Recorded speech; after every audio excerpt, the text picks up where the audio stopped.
Independence Day encore and from Kumasi Online TV. Thick TV and our face on the friends of Ken TV Ashefonyina and net Chedi Amponyankopon wada Rumagana. Yenya 69 good years in fact. Minim se Kwame Nkrumah baby biada owo bia minim so ye so proud onye proud nso minim se ya de na raho esa se kodin a wo kunye edema ye man Ghana se anka empenifo a wo mo beba after wo no beba bedi o man Ghana nim no wo mo beka ne emesisie ni beka ne ma bobom di amaye na hwebusia from 1957 na Ghana ye geni independence besi nde ya de ko wanko baby a ye jira no e hodoba e de ye jira mpa ne ye bosre se ye man pani His Excellency John Dramani Mahama ne 3 years aka won animi eniema pa on fandom ya mine na in fact Ghana ye brankasa ahokyere no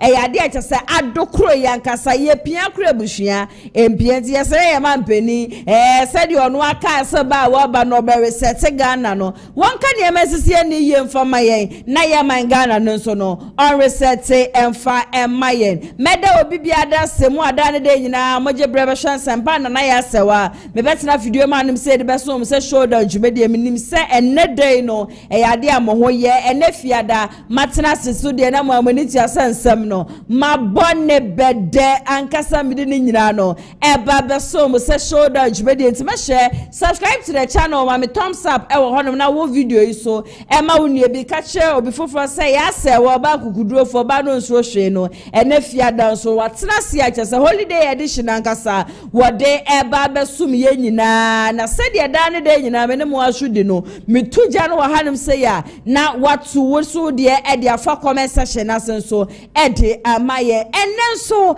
ene eye bosome ba ko pepepepepe ajeso my Ghana ye KennedyAgyapong ko KennedyAgyapong na ne nkrofo a wo mo dona wo mo hwa sade wo my Ghana baby e pia ko ne baby e keka koyi enya de e betumi aboa wo mo ti the base di besi honom se sa base we eye Ghana fo ye boaboa ye ho nyina no na ya hwe akofa leader wo ye kukuduro ni leader wanting to show friend to form sanfa ne cheche man for that is Agyapong ko KennedyAgyapong so obeba be lead party na said ye 2028 general election ye be hu nanim e wo krata so ne ye kokromoti ne nso no etim so ede ama ye the base wo be mampani e wo kromanti said ye ne akwakwa ye Independence Day no enne pepepe so ena ye bo so me ba ko a the base ye te ye no aba atenase na said ye last week Sunday enipa bodom pema abusia na wo nyina ni abedi a wo so wo ba register the base in fact me hu nipa dom na am say in fact sisi ane de Ghana for ye ni ate Ghana for ye ni abie Ghana for ye tenase adwenhu ehunu se ya mia ye ni na ya mpe kukuduro ni bi no ama medu o man Ghana so ni ye kwaso akrokro the new patriotic party any National Democratic Congress na in fact ye ne beba ye ho so no na wo mo de sis adane ye nine dane de nyina me kan na me nya ka so de biara da Ghana nyame ndi ya bro o webusia nyame ndi ya bro share resources e twa ye ho ehia nanso ya computer ene die emre bi etwa me nyama pani bi ma ne be ka kira ye se yeti sika so na so komede ye o bana na ya adwe ye so e bia se ye ba pei na o wo opposition na no kasa ne ade die ne ba wo ba nyina no wo ba be boa na ka Ghana fo ya fo ye ntuma pe frɛ bu se ba wo ba ne mpono wo ba be wie ye nkodwo to enu mienu na ndisi so ba ya wo mo se ba wo mo so ma ba nyina no wo mo ba be reset Ghana ebushia Ghana stand still baby ayetim no ehono ma ena yetim dwuma ko bia daroma ena abrani abrabia metumi betena video manum say the shoulder dwumedie no ebesom mo eye Lionage Clinic GH wo mo se yade bia da so de aye koanko wakwa abushia enkosia ga brabe hu wo mo ebibiduru betumi etu yade ne nyina se edi afri honom Obi ejuma Mondays egosi Saturdays adapa 8 a.m. egosi enyumbre 6 p.m. Branches ni so ye mienu nkra Mantse no mo sprinters ena Kumasi na ya de a wo mo tech maximum baby a wo bia no ba wa pomodi hu sansam dia brabe hu Lionage Clinic GH4 na wo mo ema weduru betumi aboa wankasa 0559658403 and as 0558143438 ofre number simu bia mabobo so a Lionage Clinic GH mpenifo wo womo ebeje ososonko ene fiada so de communicators ebeba betena seneja ya twetwe enkomo ede afaye man ho na me a metire dwem ene dwumade so asom medin ene nana ya sewa ebusia ye tufa na yakọ ensem no mu dia ye rafanyoma ke sabre ya menemo kase ye ne holiday yi wo dade ene so na suma ye fen na sumpa no emu ndwe ne kra akwa remember say da ye mampani at the State of the Nation address ebesom ye no minority leader wo no Alexander Afenyoma Kense wojina simpie so ekeka ensem bia chesa sansema wo kan ye nyina no NDC amanyoko that is the majority ene ye interior minister Muntaka wo hu ne say ya de chese Afenyoma Kense disrespecting ye papa ya ha wo kroma de ya de chese bushia ye kosho da no da kresa stampede si ye amafo no mo prese ko meba be se soja fo atade bia ha nti Afenyoma Kense ene wojina simpie so no wo kasa na ne kasa ye ne mu anu obe make allegations bi say ya de chese wona wo mo pre se wo mo ebeba be ye police o soja o custom o immigration o uniform wo ba no wo ba be shebi eniema bi ekoso wo hono ma chese portals adane de nyina ya no mu bie internet amafo kwa wo mo kofeli no kra ne ene test bi a wo mo choice ya na aptitude test sa niema na ekoso ni ade nyina no chese contract ne ye dia mo bi na kata hye ni je ne proye bushia according to Afenyoma case ekoso wo hono no in fact enya asam ketwa enya easy amafu diga na fo abronkasa na wakeka sa ni sem wie ya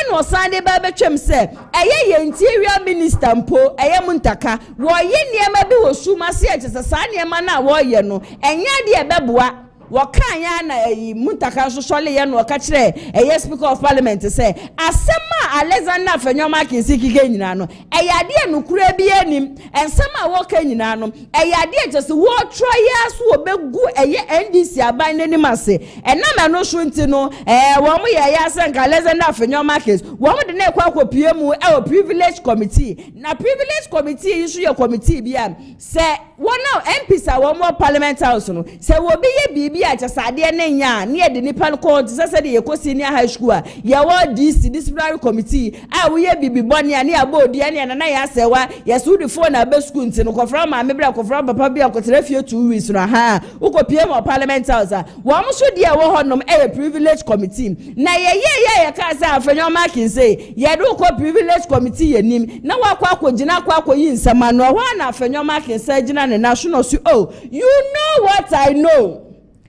Minim die wunim die minim na minim die ekoso ni ade me metena ha mbedwo manum me kasa bibia na sese me begu obi anim ase but ade na ekoso no mienu ye nim ene okan ya na jese ndie Muntaka wonu so ni bufu ye ba nna no awawade bi asi ensa foforo bi aboba baba before that no measure so be ka me ho ne yakọ na yakọ akotie Alexander Afenyoma Kense wo ka kire Muntaka say you know what we know mienu bibi kwosho interior sector hono ma mienu yenim hu bi no yentie sa asem no enfamra sisia. Concerns raised by the Honorable Minister of Interior yesterday. Mr. Speaker, we've had sufficient discussion on this matter, and I would want to state categorically that contrary to the impression he had that I specifically made allegations against him which injures his reputation, Mr. Speaker, I would not do that specifically to hurt him or his ministry. And if, Mr. Speaker,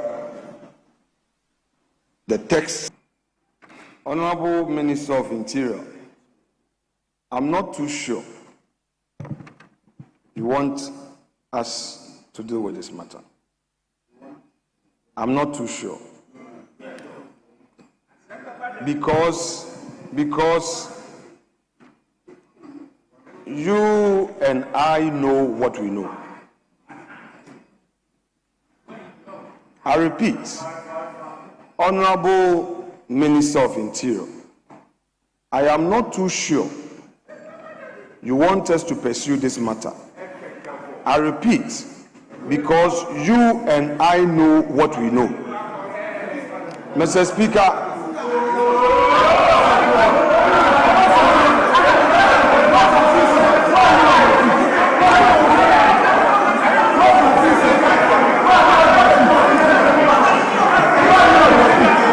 Oh, you think so? Be careful. I am applying a lot of wisdom, if you don't know, because we are dealing with governance. So please, Mr. Speaker,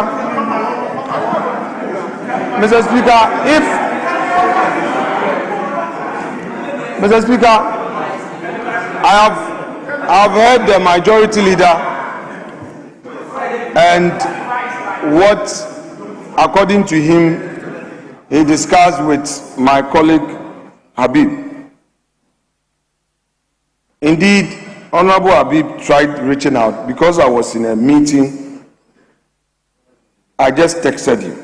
But if in his wisdom, from what he said, there was a need for me to even be at conclave, then I would be further fortified by my request to you that let us go to conclave. Mr. Speaker, if however,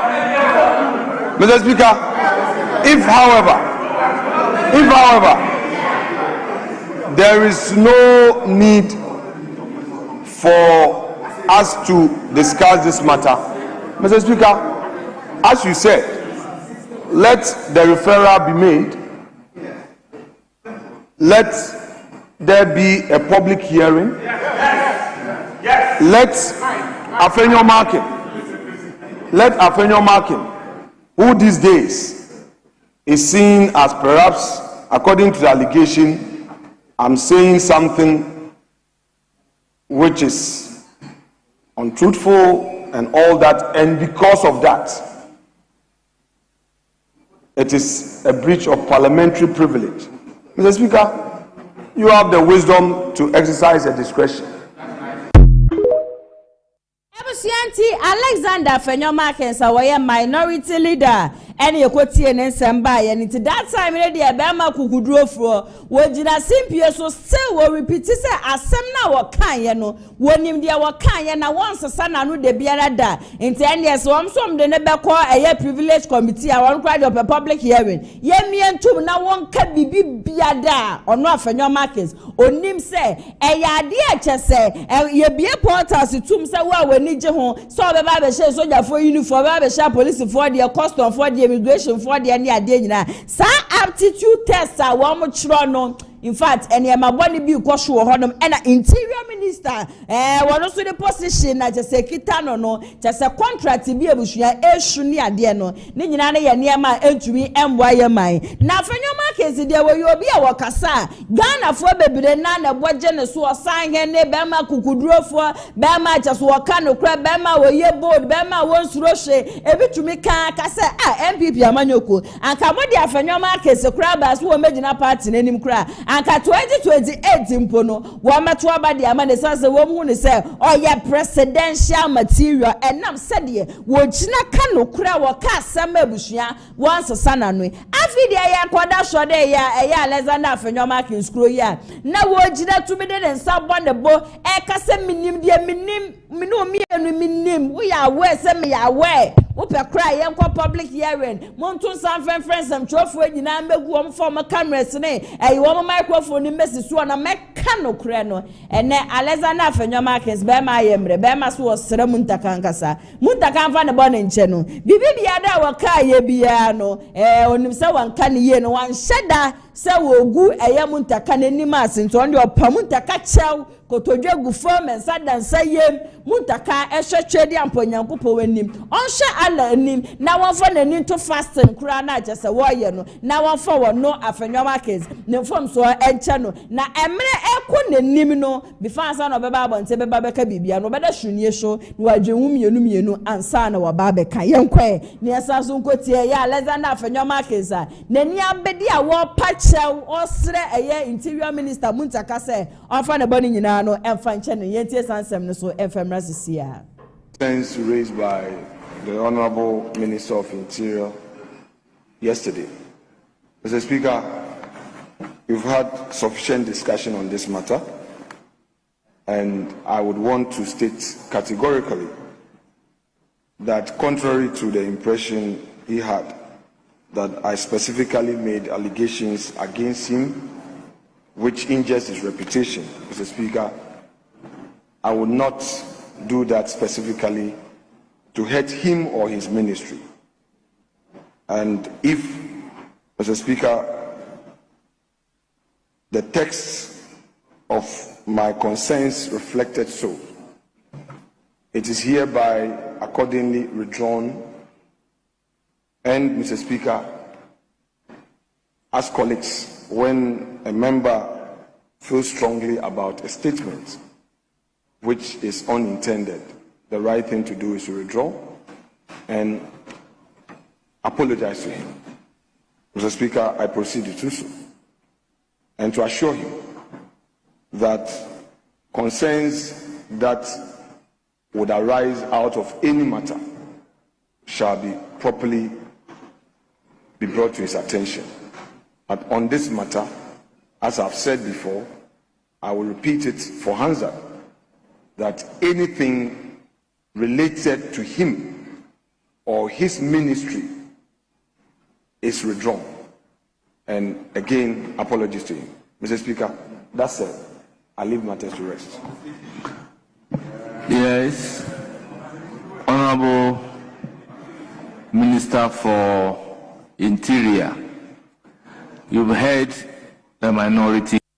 Enti abusia fanyo no wasanso apachew wasu osre honorable Muntaka asama wakai a wanka ne ye bia no osre na wanfa nche na wanhye da se wogu nanim ase anase waka bibi e de etia no wo se de Muntaka react kra ma no hu so in fact wanya de enti we de osre Muntaka nkasa Muntaka emfa nche no na wapachew wie ya na Muntaka so pagya ne sa no ose ya Mr. Speaker ensem de bi hyemebu ankasa ensem de mi wo bi kan benefo wa mo te parliamentary as nyina na obi e no ono ma wa ba parliamentary as eche me Muntaka me ye kakra me na me ye wo class captain me ba parliamentary as ache ye papa me tegana mrase se bibi koye ya me meka bibi nkoye so a me meka but on to me nsha say de won ye de wonim ho hwe na afanyo markings or the kokoti ene gagai e de egu nanim asasa keke wo so ono enam se wode ne yefu na to hono mabusua wo bompa ye se Allah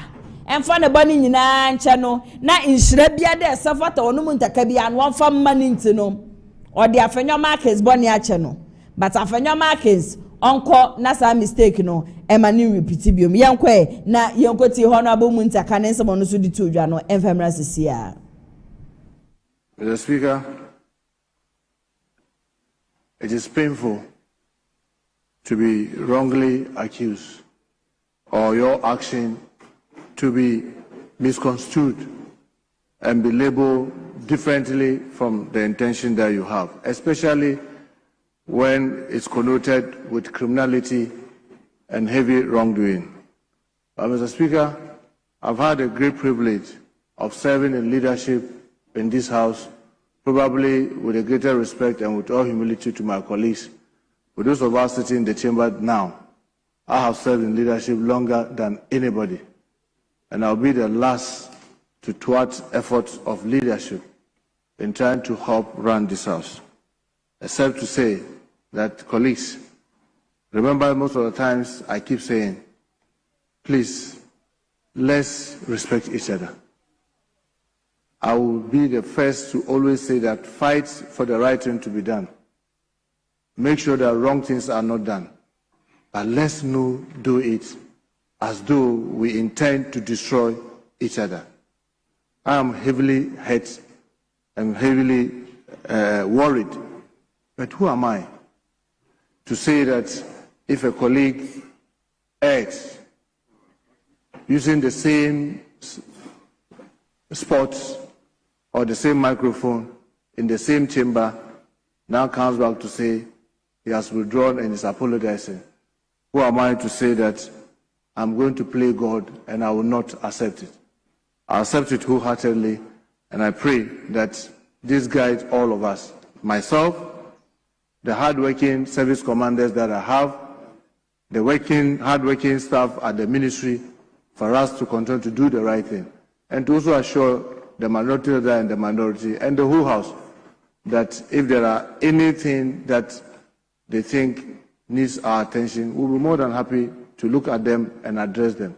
But I want to thank you, Mr. Speaker, because even if we go to privileges and a member that you are referring to privileges goes there to say that I'm sorry for what I have said, it ends the matter. So if leadership in your wisdom and in the wisdom of the minority leader apologizes and withdraws, who am I to say I will not accept? My only plea, Mr. Speaker, is that if it is possible to expound that from our records, that will be most useful, so that we expunge it from our records so that it's like it never existed. And if the debate or the comment made yesterday in any way was also hardship and the House decided that both or all that should be expunged, I think that may do all of us a lot of good. I thank you so much, Mr. Speaker, for the opportunity. Honourable members, following the retraction and apology by the minority leader of those statements made during the State of the Nation address, and also following the acceptance by the Minister of Interior, I would order that the referral to the Privileges and Immunities Committee for examination, inquiry, and reports is accordingly withdrawn. I will further direct that those words complained about said by the minority leader and complained about by the minority leader is accordingly ordered to be expunged from the record as if it does not exist. Muntaka no muntaka se said ya fenwa pacho widie wejemu manaka nempo no so wakase watching me say so na enko privilege committee enim kura afenyo ne nya retract ya pacho dada ntine kop privilege committee kura enim a afenyo sa wakase o ma pacho dada case no kura be say a foolish case nto on de ade ewom say yasa ade a wonye ya ade a wonnim ho hwe na obi ebegina parliamentary cameras go ho microphone se twa ho no me hia be make allegation bi say e de etia no ya but ebusia wasu ejemu manaka na wenu na Dr. Mary Ewusi a wono CEO at the Ghana Free Zones Authority wode nanu atomu bi no obeka say afanyoma case waye kuntan wa parliamentary ni nyina no bibi na ekoso ni nyina no efa abato a MPP amanyokuo no wo mkoto ya wo mkoyi Dr. Mahmoud Bawumia ye nyina ye nim sa results ba ye no na wukopie mu afanyoma case no constituency that is efutu ukopie mu ewo hono ma chese sedie amanfo na se delegate wo honom no wo moto aba no ma ye KennedyAgyapong ko KennedyAgyapong no na Dr. Mahmoud Bawumia ne hu keni semira Bawumia wo mo atena se ehu se da bia afanyoma ke so do wo madwi na edi agro enti de afanyoma ke se ye ne de wo KennedyAgyapong wo cheche nyina no opekwan bia wo befa so a obe prove akire Dr. Mahmoud Bawumia ne hu keni semira Bawumia se migushwa ya MPP ni migushwa tamochi na wakasa kura dia fabra na MPs no ekoba omia fie akwa congratulate no wose afanyoma kids impono anyawe afanyoma kids tese ye create group bi ma ye yi ni kura free mu nti wo mu kwa akotia no na minority enyawe minority leader no nimpo na wobi na fa phone frɛ no wo ka che ne sɛ menya ne nti yesa minority foi wo mo ba no ma ba be chie ba omia na ne ebihwe ye so wo san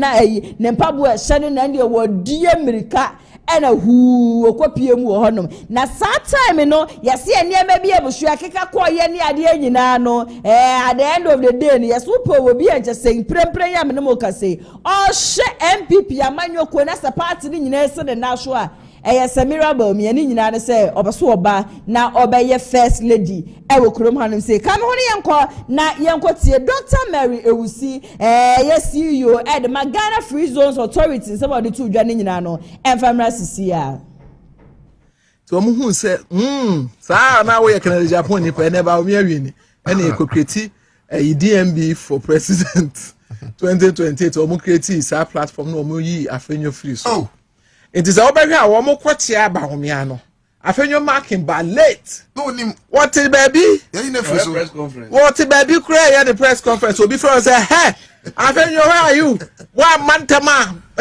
minority caucus laba bedroom fear ha and we also know so dispatch as a minority that and na real you dream ka run in pap what was hey to drew ho no na una na makoje na mo so also no run in pap ho na speed is that will be a cost speed that's on the lighter note anyway and we dream ka fantastic communicate and our call and to okodru ho no say we share we video so and we nya say bia obi na kasa okodru ho no obi so mo another no say na ye kasa woni mu and wo ram odru ho Anthony Kabo hu na oyi na ni and nkofo hu we hu no say Bawumia MPC called supported obi hu na no oyi na ni minority leader pa o but eja mo we there for the optics o mo man akonwa no tena say ho na Samira Bawumia tena nche no wo pochi na ni was size no say wo hu juma mi bedu ti sha wo hwa afenyo ade we na wa mo enti the afenyo ye wo parliament ni nyina no he's trying to prove himself. Now our side justified inclusion because they say what Mr. Samira be yinedi. Anyway, Samira beji afenyo market. I say Samira na appointing where you on. Hey, she's running the affairs of the MPP. Oh, it's so powerful. Oh, very powerful. Samira is running the affairs of MPP. Oh yes. Not Bawumia. Oh, Bawumia dey. Bawumia Bawumia kwanko all my contest you. Oh, okay. And yire and our person will the first lady at all costs. Because Bawumia would him say one. Wafeli. Okay. What's he say? Ben yire ya no abono hey, Solomon Yanko. Your baby ni. No the name. Wow. Bawumia nim said ne kasaye. Anyhow he underperformed. Anyhow, so indicators now Samira de ranking Mahama 2016 said he was incompetent. Okay. You emphasize indicators now ranking Nikun. Said the rating Nikuna. Very super. Super. And Bawumia nim all these things. And say yeah man. What you say? Even to come and speak to Ghanaians for vote. What is he going to say? Dr. Mary Ewusi ene yakọ akwakotie ne nsem nyina abantu wo say MPP amanyoko ni de mprempre wo pede wono na jese wo manage the affairs de ma mesemira Bawumia jese nne no onam Saudi Arabia was your perform ane woni ni kunu wono na wo kire ni kunu se fa ha ko ha gina ha pass say yeyi we firi ho yemfa we mra mo fa na po o se semira Bawumia ene jese si ade wo sha party ni biara fanya ma keze so de ne niema wo ye nyina obeso wo prove point bi ene kire Bawumia ene Samira Bawumia ntsa pa de a as minority leader no wo mbeyi ne tu akunwa edi efri honom meto aso de amamode ana chese emprepre de ebusia KennedyAgyapong ko KennedyAgyapong ni media station wo madwa lie oh na tufo ene o man FM wo mu ko apaise team wo mu say ekwan a chese the new patriotic party de wo ma fashion ebusia wo pe party a chese wo mu ye wicked wo pe party a chese wo mu chese wo bi ye papa ma wo mu a wo mu nkai mpo wo pe political party bi a chese adwem bone a hye wo mu tirimu mmade a woman de on make catch say the new patriotic party was it MPP woman you greedy woman you ungrateful woman you selfish woman sound so you wicked and I'm say papa anka KennedyAgyapong ko KennedyAgyapong obiye oman FM bi na tu de ma wo mo niema na nka wo mo hye nim say anka Kennedy di ne bottom sike bi de ama wo mo in the name of the new patriotic party there anka anya hwe 2016 yakọ election ewie na party ne di nkunim ni asa bodewura na 2020 party na sa hwe di nkunim a anka meda simpono ebusuya anka yenka nkyere wo mo na nhubesi ne de ya me no wokasei meda simpono yentumi anka nkyere wo mo se from 2008 edi besi 2020 advert a wo mo body ma MPP just say eka MPP for the wo no ebusuya ekeka ko 2 billion enye skagato 2 billion ene ka MPP amanyoko ne de na so party ne ba power mpono se party ne ye press conference se party ne ye bibi ne yi o mo ba akode ahye wo nsa na mpo na bra na do win 2016 election na isikura nya declare ye no wo mo fa bus esesa dom di gomu ko na do dan ko akufu adu ne fie ewe nima ene ko congratulate no na do wie na do dan ko akufu adu beka so se dia matumi di media station ni abodewra ma matumi ewi ni election ni de me ba me nyimo ba ko nhyam nsada adododie bia de sefata bia no me de be mam na so ebushe ko wie eche no wo mo ka 2 billion na just party ne di wo mo a wo mo nsanka adododie nso a wo menya bo hyempo MPP for share wo mo mpo no wanfa ma wo mo na ni nyina koda nso mpo no anka party ne ye bibia anka yento nsampo mfemfre wo mo se bia MPP ye bibi MPP ye senti ne mo mra metwe bi no enu mpo ne yanye wo mo de bia da na wa hutifie a wa adwen be ye wo se ye wura KennedyAgyapong ko KennedyAgyapong ni station na wo honom no eye MPP for de ne sesa wa adwen obi entumi mekere wo mo de wo mo first station nye enne wo mo ka ni plane nye plane for de akere Ghana fo yina se station ye KennedyAgyapong ko KennedyAgyapong de all right but station no enye MPP amanyoko de wo mo MPP amanyoko ni mudewuro kitikiti mpone na wo ma bodewuro no china na menu mete wo ma se because de bia me kam the sacrifices are compare ko KennedyAgyapong I remember pass and abronya this year otumitina TV so radio should di KennedyAgyapong ko KennedyAgyapong atem no somewhere 2012 Obapa na brantie nenima ye yiri nenima ya bare pan wo gina hono na wo ni KennedyAgyapong ko KennedyAgyapong wo mu boja said ya beya MPP amanyoko beba power na yasem ketwa party upe party e di MPP bab positioner Oman FM na 2 na Ash FM upe party e di MPP amanyoko positioner hutumi media any movement TV ebusha kam hono yenko na yenko tie KennedyAgyapong ko KennedyAgyapong ne workers ene said e wo mani abedi achase wo mote wo na ani ade ni nyina no enfamra sisia Again na MPP for etimi ye edi share Oman FM munyam bonia yefo ope party a bonia yefo ye mu ma amoye wicked omoye selfish omoye pesimunkum nya wuyi MPP a obe branch wonya ba kwa ka wuyi MPP a obe branch wonya party ba kwa ka ho a omoye selfish greedy ingrate Oman FM eba kom ha besi ene se MPP ni wo problem e wo nfie a osori ha na odeba onko asalam down head office wompo market women on your party for onya problem or market aha no enkofo tinufa ka efi aboso kai efi circle eba Oman FM because some MPP for many issues. I have a mobile. As I speak to you, share your books MPP the Oman FM ka over 2 million Ghana cedis. The new patriotic party. The Oman FM and then the 2 year platform. The ka over 2 million Ghana cedis.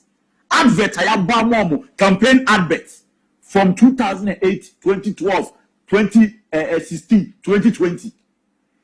They don't even pay us. But you diomachi. MPP ba bemu. Nana Akufo-Addo. Yen swear ni impo. Yen ye de bas. Eko Nana Akufo-Addo fie. Eko congratulate no. Ema Nana Akufo-Addo kachire ye se. Muna mabwa ya mi aba bemu. Because baby ane ya nunu no. Muna mode ya asem koko. Ewo nima ni fie ho. Ni amfa Nana Akufo-Addo si akonya so. All of them recognize the role Oman FM player. Nana Akufo-Addo be president for 8 years.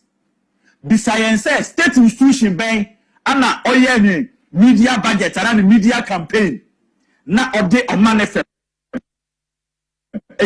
Say young come 1 minute adverts more na omo for yes throughout the 8 years. I'm telling you, Minister Meyinu on my adwuma enu ko adwuma eye me nua ba fati no information minister na obey press conference and press briefing bi na omo ye no na fati invite ye na ye kwa wa ma ye 5,000 Ghana cedis na 5,000 unim Oman FM eni na 2 ye mienu na ye che 5,000 no Esompo amekasa fati there or recognize ye say yembra. Some of the ministries press conference keke ye news reporters Koka omo pamu am catch them say ya invite him. No media or they say campaign being a state institution be here. And so all the CEOs be or they say government institutions, ministers. Omo one also want tonight studio other. Of a cabinet party, no more tinamu, and I do the swim no more tihano mokasa. In fact, sir, kuhupa ya dia di mo bina se nipa na appreciate ya. Let's be frank. It was a yeah. So be you are kuma munyina say you are killing yourself for someone. Na at the end of the day no nipa no entumi appreciate you bebe koswa ase udi. It is so painful. Enti me wo mo ya ade a wo mo fam ni ade nyina na besu amete wo mo ase because say obi beti ni bottom sika ebe bie media station dia ma MPP. Me say me kai sa ade we pa who watches the watchman. In fact, here are KennedyAgyapong KennedyAgyapong won anka oye asset wasanka MPP amanyoko no wo mu kita ne sekohia akompreko e wasanka party no etumi so ne sekohia eni kwan posanka wo ma wo bi kurampo no etintosuo mpo de fa ne nchempo because papa we ku ne ho de ama party no akompreko wa bread ama party no abranya this one na odidi o anajo 11 anajo 12 anajo 1 hono wote hono odidi hono da hono dwale hono sabi ojane 9 nanso eja party ne ba ye station ebu aye ma party ne ba power bo ma seda kura no mo nsanka kowie eche kwa bra ne yakobie bi na no pa wi ane anajo wo chabo KennedyAgyapong KennedyAgyapong se nuti na ye ne de yesire ye ra kompreko se yesi se bebi mpewa ye ne de ye pew party na wudu sika no wadaje eno resources na ewremu na wo mo nsoso wo sho wo mo fa wunye bibia no sebi ye ne de se de wo so aboa wo sho no de ewremu kura ne nyansa che wo ye de nyansa na wuni mu de ye ne ye pe. We have seen something good in you. And nothing at the base for anopa area anajo ahomache na wo mu su ekoto esra kompre ko KennedyAgyapong sa ye aye na the new patriotic party no they do not regard you free party ni mu entrafa ko na nye enimguase na memo enimguase na aye too much this is sankuku no kaka nyina bra be join the base na the base ne there is not just any political party o enye obi na wakwa as an independent candidate o debi aye Ghana for ena wo mo hye papa we wo vision ekita o ene yesemu nyina yakeka ye nyina yakeka ye ho abombra na bra bedi yenim na so why sa ne ma we nyina di ama party no na the end of the day party aba power 8 solid years when ya one person akura mfemfim na party ni we party ne sa do ka 2 billion na what party ni musa wo je dai. So why is Sani Emma when you to me and what are you still doing in the party? And then I want you a party nimu. Sisi yes, abu was sure them room in Nyansa Chel. Yes, you be with Timu. Yes, back a motherfucker. Yes, I want a brofo. Yes, back yes, we end this in. Yes, we Judas. It's who goes what a party in my compreko. Then I would. Then I watch a party every party. Party ya bibia mobia hun say akompre ko de ye nyane for sure be ene ne so. Everything and say woman na ma wo de unity ebusua medwen wa menti ase. Madi obi atem say musemu pre unity mo de kwan. Unity no mo de yeden. Mo je ayeden akombra ko ma ye mo den. Ebusua de base no de abat na se ane. Registration ashase phobia to na bo wa kirekire mo amu ho bi memu ni ade a mo bese mo register bia wo Ghana ha but baby a wo no bia wontumi emba party office me register wa to na bo a kirekire said the forms a online no ekwan a wo befa so a wo be register ni ade nya se ye de kaya kaya se de base na aba ne de nya agro bi na ni pebedi ya bat na se na 2028 ebusua MPP ni NDC ebeji wo mu nsem se ka no ne yanko na yanko phobia kwa yo fa so a wo kirekire wo bia opeso wo register beka the base ho no wato na bo a kirekire ne yentie ni nyina no FMRA sisia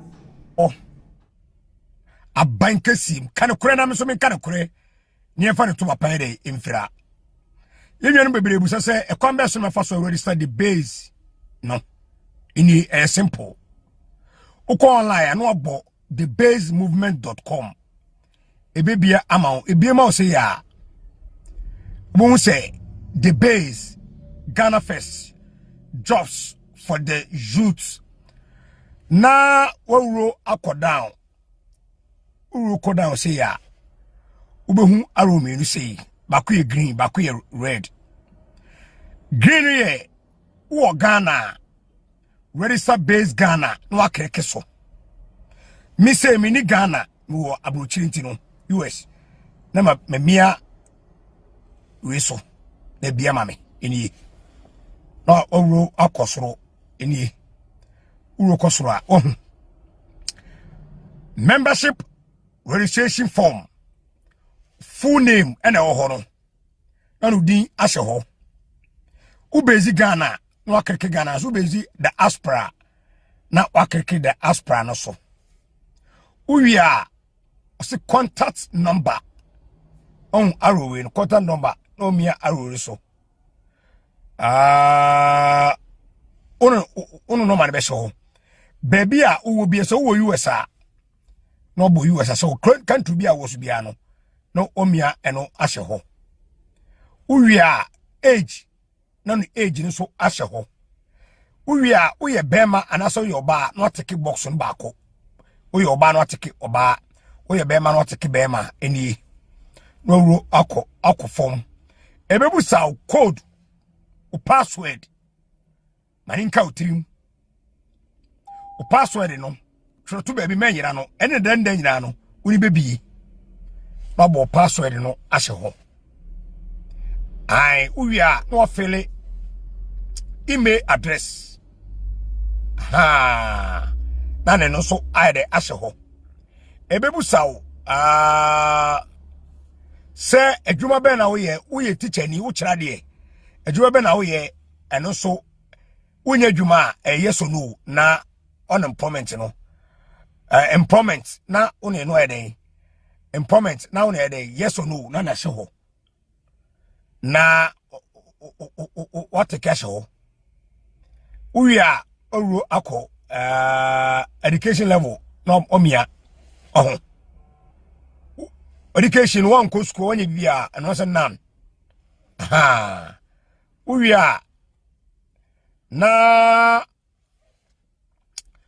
in case be uni ho ni ehwehwe wa ibenye okiri kwan wo himfa o maame o papa wadamfo bi contact number again neno so one aso kama as simple we are betro upload photo ani na da hono no boso enze yaba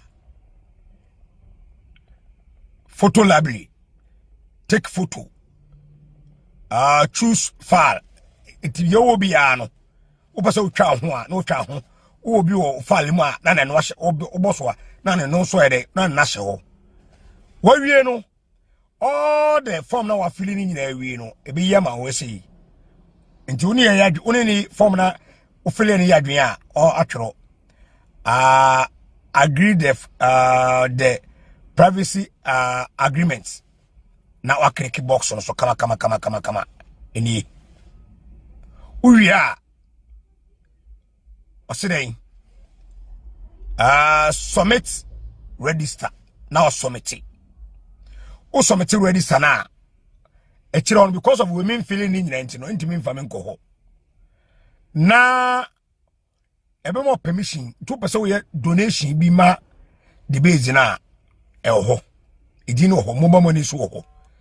Na uya o card no so ho no mo no ko print o membership card I said already sir na yama kama na koto ufalim into we enya den to the base Ghana first any kapa to be among them say donation no so here uya kuto bi enso empenifo se yenso eni nipa na oy donation kakra ahye ho amaye emi chirawo no nyo kese high phobia member TV abankasiem kanokore na meso me kanokore Ebusiafo na chese phobia no we de enchechere papa na wode amaye nyina ntine wo obi memu ni ade na opese wo register now so officially obeye a member of the base me pache no se wontumi so kra emfeli a wo de frɛ yen e wo 0550623377 wo send a message on WhatsApp forms no ye di bi ebe ma wo opese wo ba so kra na abeje forms ni bi a me pache ni nyina no akwanya wo 0550623377 frɛ na entna wo to so nche Ghana 69 mi amiti ye mi se mi sha dan hu vaso bi ayenya bra be ka the base na the base e ba die u benya mfaso de free so na me so amiti hey me so benya mfaso e de free so for some time now one of the issues are e kwashu ye papa they say is akompre ko KennedyAgyapong departing from the NPP to join the base one questioner baby abefa bia wo bi e bisa because obi be kasa say Kennedy ba the base dia and then am ginemu ankasa ba say Kennedy ma dia na smart as me NPP ni NDC de Kennedy na ye pe na wa ma ye be ne day yes so they say Kennedy ye Kennedy you come and join the base na way and Kwasi Kwarteng akasa and ono ye spokesperson de ba ye akompre ko KennedyAgyapong o say ogusua ye spokesperson de ma Kennedy die Kennedy nyanka nkyere ne se watwe ne hu de free party ni mu na dakra na Kennedy eba be dase no yade a Kennedy use MPP flag edisi ho no o say one of the questions amafota bisa wo no what the base ana ba question ba ko amafu re free wo mo ho ne se eden na nam so a ama the base aba the base na aba no amafo a wo mu bu efu amafo wo ma meet wo expectation amafo wo ma ba mabu MPP party no amafo wo ma hwere wo mu gide wo party ni mu anasa de sa niema ni nyina na eka wo no nko ade a anka MPP mpenifo ntenase na wo mo nhwe kwan ye befa so a sankrofo a wo mo nyina ye the base wo mesamba back to the new patriotic party na the base no Ghana for December 7th wo mo di kokromati to aba wo se wo mo hwede na reconciliation bi no hono ma a chance wo mo hwe kwan a wo mo befa so a NPP for wo mo bu efu a wo mo dwane ko the base mu no wo nyina no besan wo mechi e de aba yenkwe na yenkotie Kwasi Kwarteng se mo de tu dwa e wo Star FM no emfemra sisia. Me, I came to speak for the MPP. I didn't come to speak for the base. You see, yesterday what, it doesn't exist? You see, the people championing the base are not anonymous. They are people who has faces. So if do you know them? I know some of them. Just like you also know some of them. So has it been sanctioned by KennedyAgyapong? I can give you their contact to speak to them. It's a question that has the base been sanctioned by KennedyAgyapong? I'll answer you, but respectfully. I'll answer you respectfully, but you see, today whilst I was coming, I was pondering over this question, and then I came to the realization that I am an Ankwanoma, a young man. I made them cry about for you. What is the reason? We went into a contest where I took side by campaigning for Honorable KennedyAgyapong. I did my best that I could as a young man who served in that role, that capacity. We finished, of course, things did not align. I know my boss has not left the party. Even if you recall, the last video that he did thanking delegates, he had the party's flag hoisted beside him. That itself should tell you a lot of a message. But of course, there are also other young men and other party people, and of course, other Ghanaians who still believes in the man's vision and believe that some way, somehow, if he didn't get the opportunity here, they are also mobilizing themselves, of course, in an anticipation based on what I've heard on radio, in anticipation that maybe some way, somehow, they can get him or convince him to come and lead them so that he'll be able to propel his vision. Yesterday, I also heard one of them, they're leading leadership, one of their leadership saying that even if Ken doesn't accept to lead them, they may also get another person to even lead them. So I find myself in the middle of such a situation where at the same time I need to manage the situation so well, because ultimately it's reconciliation that we need as a party. I don't think the conversation should rather be restricted or limited to whether or not there is a certain base and what they seek to achieve. The conversation should rather come from why is there even a base in the first place? Are there disgruntled party members? Are there people whose expectations were not met?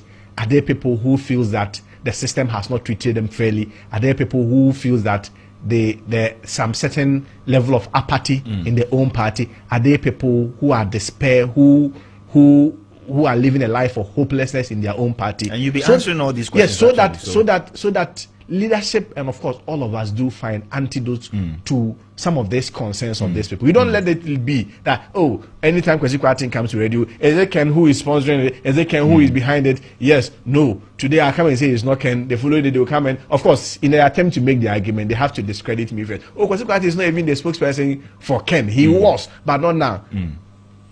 I came to speak on Ken's position on the base. I don't think I want to reiterate it. Whether or not I'm being honest or I have lied, Ken, thanks be to God, he's alive, he's not dead, and he's still in the country. If I lied with his name, he has the capacity to write a statement to say that I have not sent Kwasi Kwarteng to come and say ABCD. I am not going to talk about the base issues so much. I came to speak for the MPP, but of course, I'm also unable to run away from its existence. But I will say that as a people, as a party, we should be more interested in the concerns that led to people starting such a body or such a movement. Who are they? Who are they? They are Ghanaians. I've not seen any Ivorian or Nigerian in the base. Are they MPP members? I see Ghanaians. I think they are. You see, I see the activities on social media like you see them. Really? Where they post, they are registering, they are doing this, they are doing this. You are not aligned? The flyer that you did, didn't you see member of the New Patriotic Party? People make it present as though maybe every month I go and get a check from KennedyAgyapong's house for being a spokesperson or something. I mean, it's a young man who believes in somebody's conviction, who worked for him. As of now, I still work for him. I am still a member of the party. I'm still part of the communications team. I believe that the party has made a decision. We all have to support Dr. Bawumia. So be it. But make it look, he's promoting himself. He is not even for Ken. Ken has not sent him. As if every month I go to Ken's place to collect money or I get paid for being a spokesperson. No, I'm not paid for that. I believe in him. I work with him, and on principles of loyalty. If you understand the role of a spokesperson, it's more personal and intimate.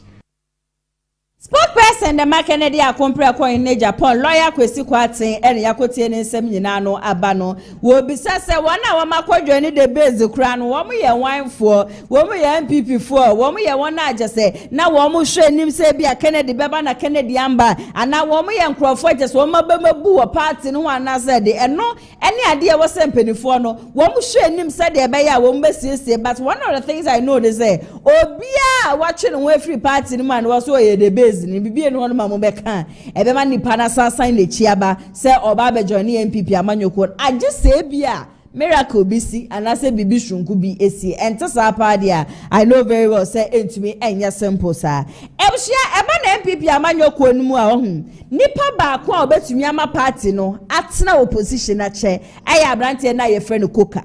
Recently, ya Koko won some ni ade eba ye nyina no. Abrante ya your friend Koka yi. Eye Koko board for wo mu pani. Wo bekeka ensem bi afa say ya teso e na wo kopie mu obi memu sukura na aja say world market asem na make Koko prices no ya teso wo ho no manu nti na Koko sector no. Sika ye dem awo mo no. Ebo no etumi aba fom. Na abrante ya your friend Koka e bekasa ya to the stand say eye enkranfo acha say obi anim say Randy Abe Koko board for CEO yen kreni o be kasati ano me hu say eye de ga adangbes wo ma ba bonte aba be kasa nsam na Koka ebe kan ye no o make sure so be ba bonte be ba retract sa statement no from nowhere and me hu say letter be so circulate e social media no so a echa say ga manche atonsa e de afre Koka se Koka emra enada ena Koka kopie mu wo honom na Koka kopie mu wo honom no ena eja ga manche so de tu nanim se e bia na ya nkrofo nsem bia wo kan ye no eye wo mo ya enunti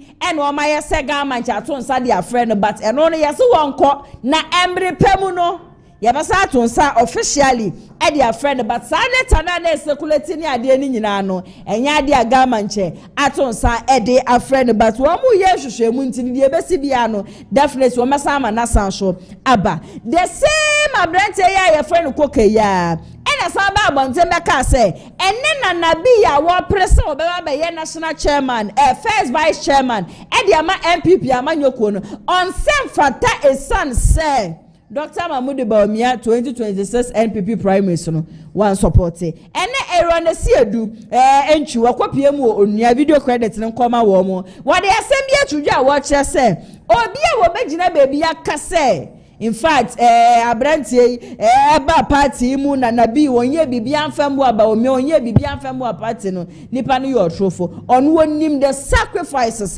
na nabi yaye na Dr. Mahmoud Bawumia kura wo ba so be ye flag bearer nyina no ade na nabi oka ho bi yenko na yenko tie sa asem no so emfamra sisia na mo se mama na nabi nye no chairman no won say election the obi e ko bi a kire na adwen what I say obi a what your support and me hu say me nua pani Koka e kire na adwen say umpe na nabi a far different from say obeka nsem bia ebe court hatred ama the entire party and nan we hwe ni video bi pija era Dr. Bawumia ba mu say na nabi in support no but me ye can national executive say ho the one Dr. Bawumia in fact what making sure say you be raise the image of Dr. Bawumia. I'll tell you say Nanabi. Do you know why I'm saying that?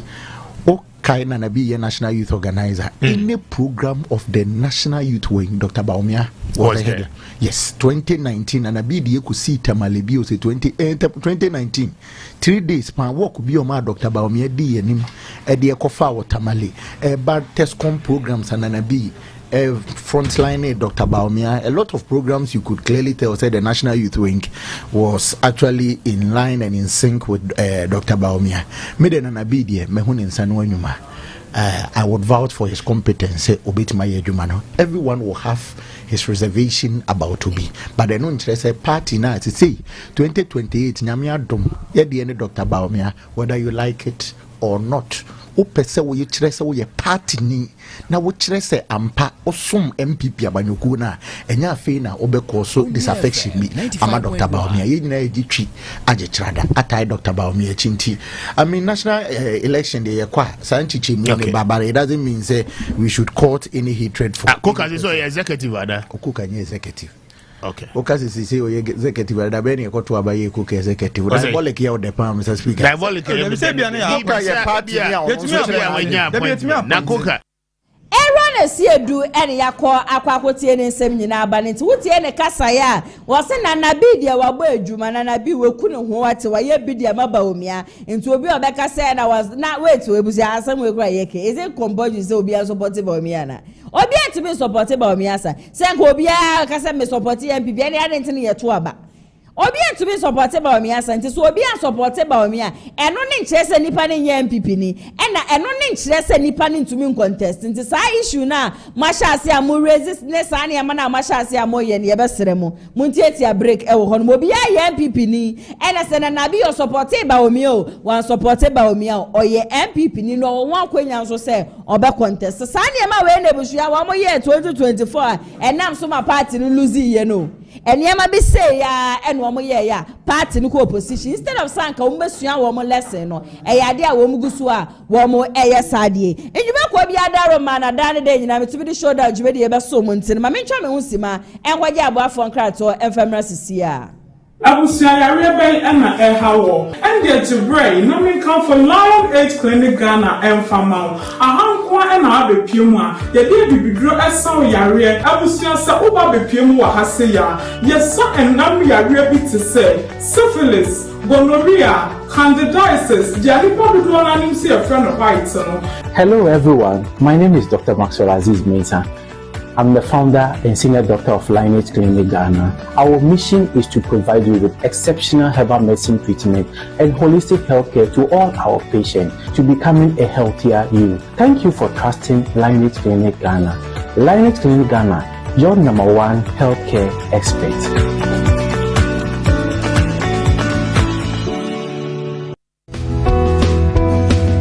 Wow, what a nice cars.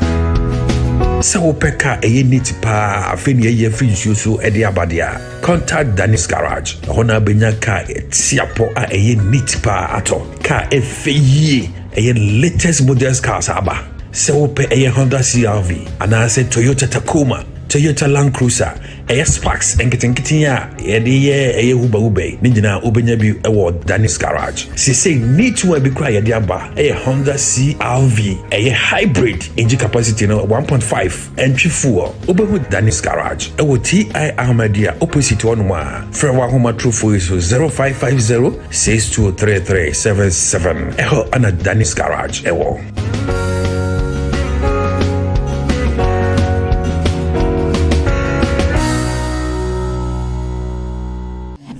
Services are here no say ba pom de ho nsensem de afra Lineage Clinic GH wo mema we bibiduro betibeti ya de nyina sesa so e na ye ka na wo paton so afra Danis Garage na wo mo so MPB enfama mabeja fire ready a me no mo ba betena se na eja ya twetwe enkomo e de afa ye man Ghana ho enne Ghana enya 69 good years. I've met the expectations. The Keja we expect to say Ghana kabebi a yenyi edri sanka niema keka ko niema ko yeni ade de ma wo mo no wo ma miti ana say do they feel say Ghana ye lucky behind and na then wo mo be ya fa ho e na eden so e na wo meka che ye mpanifo no say wo mo ye emfemfa ho we ni ko ma twetwe ne nsam ahodo na e na nde ye ba beka e wo fiduem hanim say na before say ma wo makwa aba no e ya de a prophet Kwarteng ne nkom hye bi aba. Now this time the Prophet Kwarteng commission or the buy na busuan eja wom na ekọ edema former president His Excellency John Agyaapong Kufuor. It is likely from the prophecy ne de ye be wan say former president Kufuor waso de afre kunwa na wotimu no na wahyase a wonante measure so obeka ho ne yakọ na yakọ akotie Prophet Kwarteng ne commission or the buy no emfamra sisia. Say if mountains bedru bia ye di semwa yenya no prayer mountains Ghana prayer city wo bush honum no abo no so mountains num no ye see from bedru wa intercessory for the nation no we a di sem ahodo e ba no de fa oman panyimfo ho de fa akandifo ho fi say ye koye intercessory for the nation there de fa oman panyimfo ne akandifo ho any all sectors of Ghana ready to me each rain. The Ossie bomb pay sequine, na the Ossie ka Emma when a phone so tear, no so a bohom paye, a 2 among bohom paye, now 1 2 1 among Honam Femuno, 1 1 so ye 1 1 ye ka. Na ye bedusa ye chichem near the tubia. Na said ye ready for a DCM so a winyansa, some can the same can ye be boom the mameno, sanam de tubia. What ye de hunumuano? Who said oponko.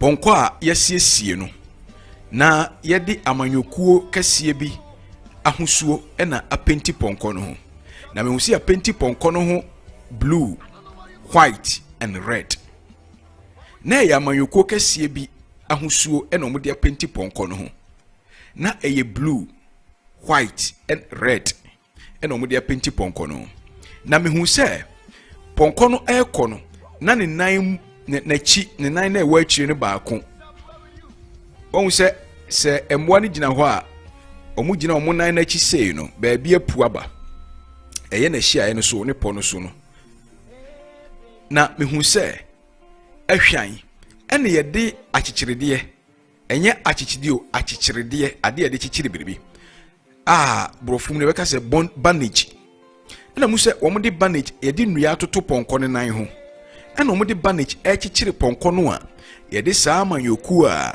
na husuo no eye white, red and blue.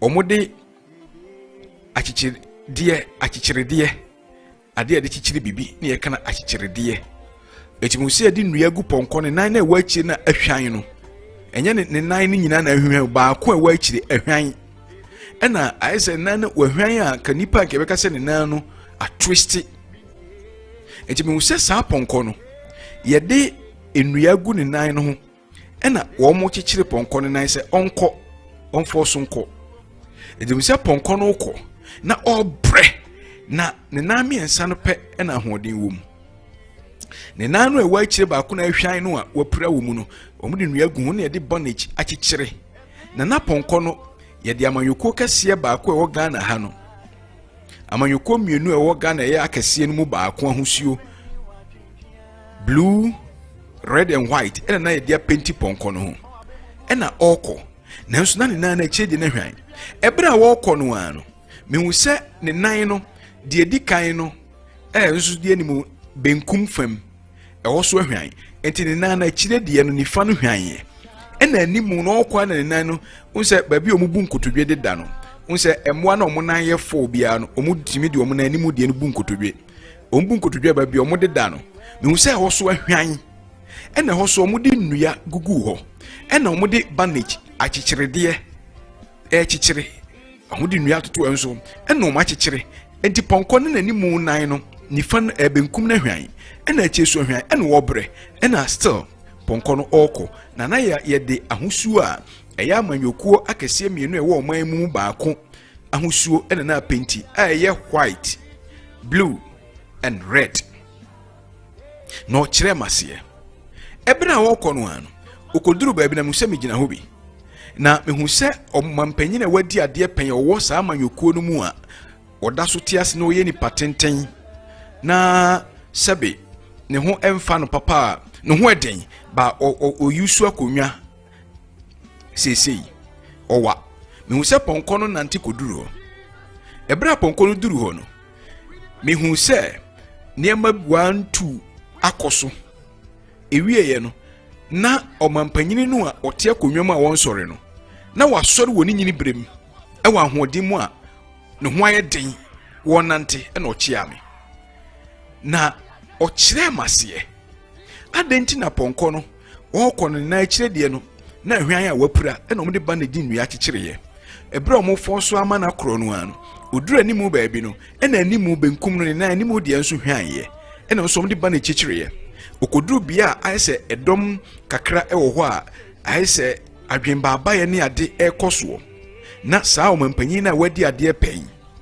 ewo man so owa ewo saa manyokuo no na ote akonwam a obi anim sesese wote akonwam a wontumi nsore nante ba ote akonwam na ode ko programs ba eduru ho no odi ponko no kire me edi achewie na ponko no vanish ye no na ode me ko gina saa bia no a enipa wo ho mehu wo mo adwene mu do enimdifo bi ne ade bi wo ho na omampanyin no hye top blue, dark blue ena esi down a eye black so eno na oti na konwa na eye edene nantinum enti me gina ho na o kire me no me hwe ane se wasori ano be chia me na afa me hu se ponko no aho akikirede na sensane na ponko na husu sisa ewo na ho odem ena de wote akonwa mu no a wontumi nante sesei no wasori anani age o chia me ena o kire masie se ponko na ni wapura de amanyoko na husu red, white, blue afa no ho no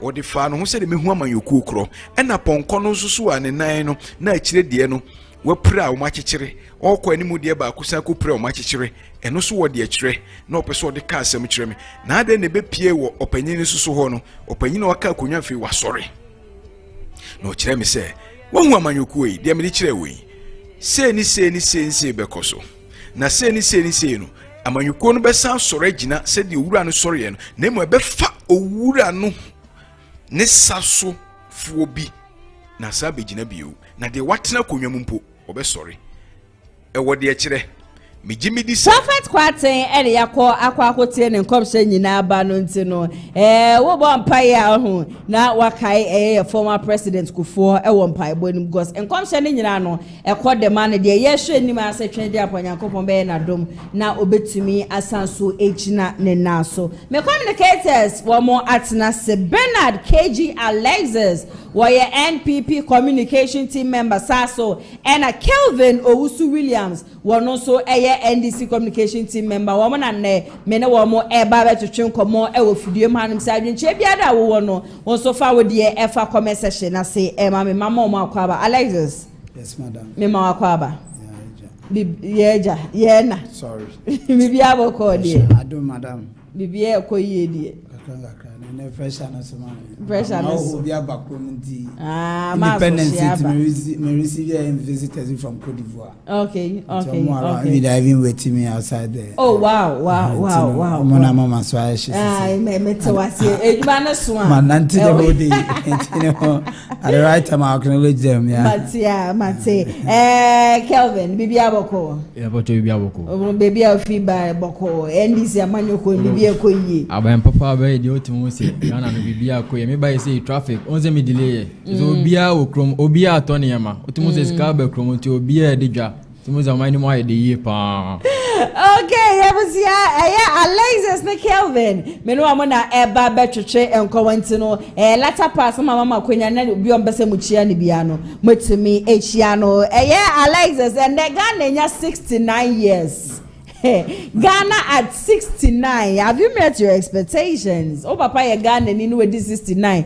Now we shall say ye man you kwa then anka be ka kire wo se. Medical chair was funny with and make chair MPP members especially MPP Crusaders. Na my chair go Trinity members. I'm a shame watch amade opposite Golden Gate and there was some socialization. But my boss program I'm there to join. And so many can feel first topic and so they did on the 69th birthday of Ghana. As a country, I must say both MPP and DC, we have failed the country. Okay. Both MPP and DC. Why? Because there were certain expectations we expected. Along the line, governments need to be back. And as Ghanaians too, I'll blame the country as a whole. Okay. Of which I am part. Okay. To be frank to ourselves. Because when there's a government doing something good, what you can do is to applaud them or to give them the money to continue. Okay. But be sorry, or say, meanwhile, in personal interest. You know, decided, you know, we are. So we Ghanaians have also, yes, play a role in the failure. Because let me start from Nkrumah time. Nkrumah was able to build, how do you call it, this dam. This Akosombo dam. That set the country for so many years. You get it? Ebano, I can jump on BCC estates. Which governments came to continue? I think it's Rollins who brought Get Fund. And then we know Rollins over here train. I remember at that time, no, you train Kwani. That was a military staff. Later, I can't say much about his achievements for the country. All I knew was a cool leader. He became a president. He was disciplined. That's what I know. Let's look at what President Kufuor came to do. I think it was another president who was even able to give us another dam, which is the Bui Dam. As you speak, the country has only 2 dams. And as when you talk about light, Nkrumah yebi, Kufuor yebi, Titu no. As I was expecting, the government to be a backward in so does no be backward. Kagana we do have problem with lights. But NS so glue one power plant and go for the married deal. You see all this. I'm one country no. If country be by, eventually government be by, sorry, not so bad we would have gone far by now. Because the heck for no more by so by there have been policies. Now based on policies. If country now can policies. I remember Kufuor brought the free maternal care, you can't go for emergency, he brought the NHIS, a policy so they buy. Which other government brought another policy? I remember Bahama Baba Terminal 3, his first term. That's one of the achievements I can talk about him. That's the terminal 3. Now the community day school by. That was there. And okay, in a BTC room, they couldn't complete. Again, Terako father, so no say the free SHS or the agenda 111 so by 1D1F by. But in all this, let's look at the way in our country. You know, I would say the free SHS, for instance, has had a bigger impact because there was a time we need a fence, we need certificate, that is if it's a crowd, we to map college, we to map but because of free SHS, the right grade also with me back. So now someone can boast of semi-called Pokuare, but not Sakrauno. But for all you know, Sakrauno Fabo was in 250.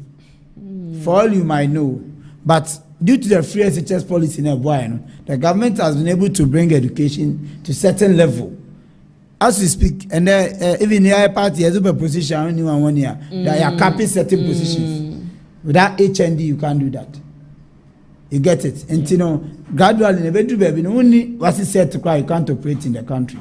And I think that's how it should be. Education, so be educated at that. That's what they won't do. Yeah.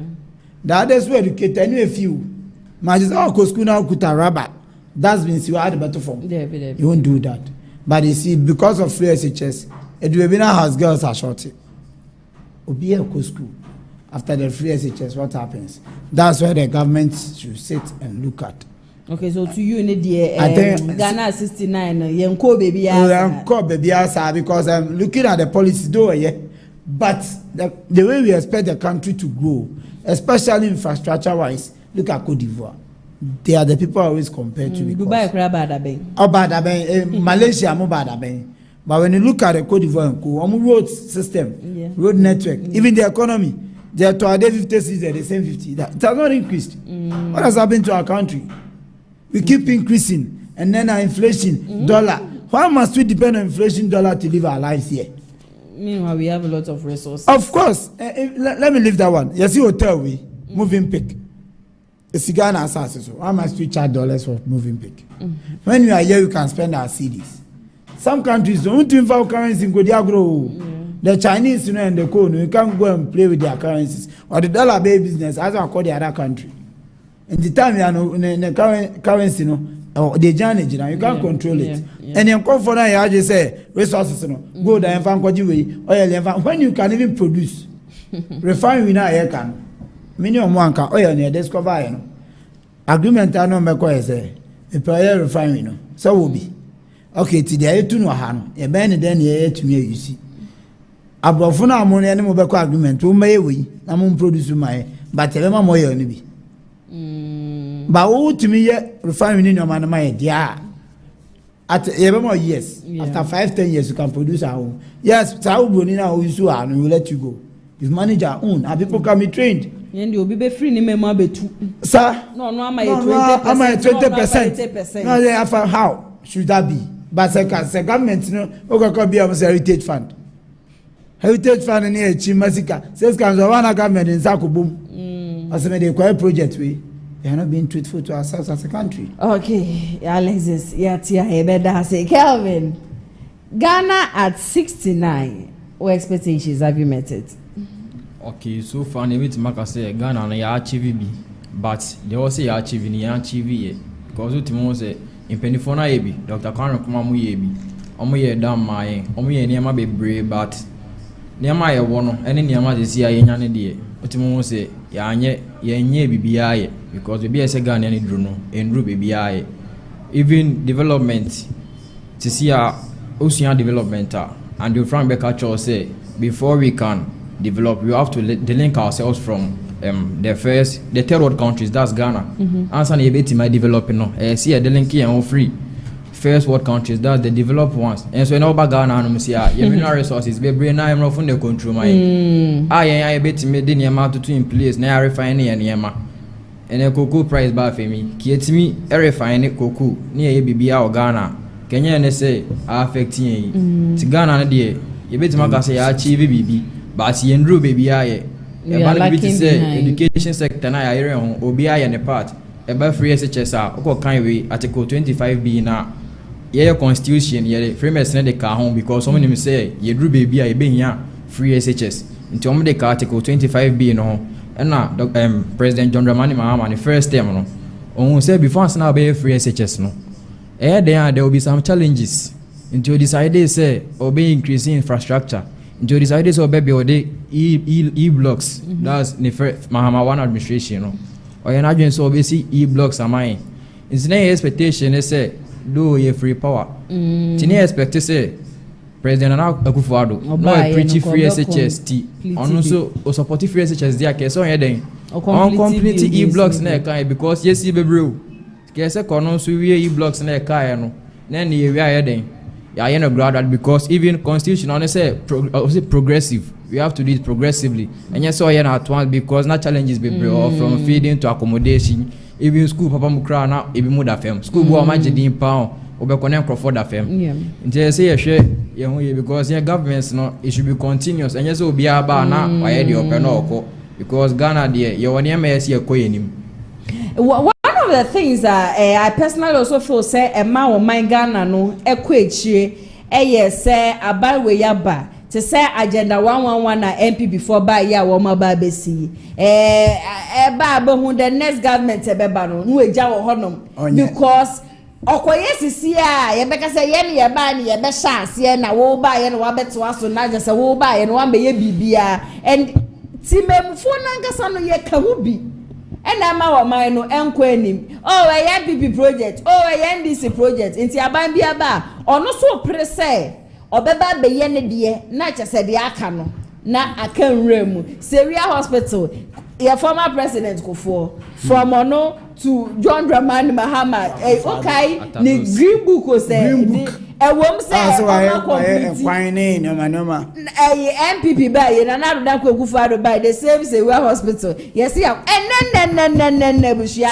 John Dramani Mahama Saba wa by was it the same Seria Hospital from your former president Kofo time ebe sin there if you are na ye ba be complete why do just say baby anka ye duru ni mponi kwa nkasa nke ye safa so obi akọ hospital onyampa mponi na so I don't know but do you see say Ghana betumi apeke actually betumi apeke no crane the government can do its part but it me for no so come let's look at this hospital you are talking about.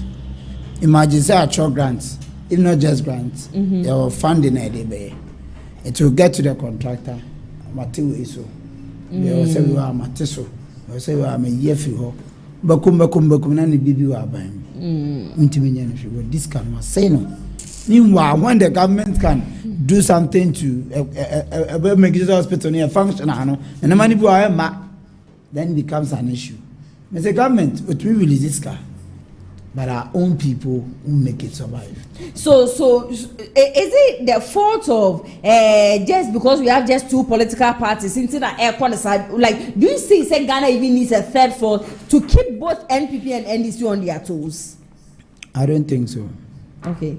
Whoever the third force will come, you can't overcome these two parties. Okay. Why? Because from the onset, Omona Lydia and Yenska government no man a bien scale guru idea to private jet and this will be a private jetter. Can you contest such a person? You can't. It is our third force now, Oban. What are you going to tell me I'm here MPP to leave your party to come there? Why? Because that maybe as an MPP member many opportunities from the party. Okay. Do you think I'll leave and go? No. So when the opportunity there say and to one Oban. Links Ben award the government. How are you going to pass? I overheard you talk about the base or something. My issue is this thing you people can but to me all right. But the day but you won't get anything. And see the two parties. Trust me, I'm coming to this game is money.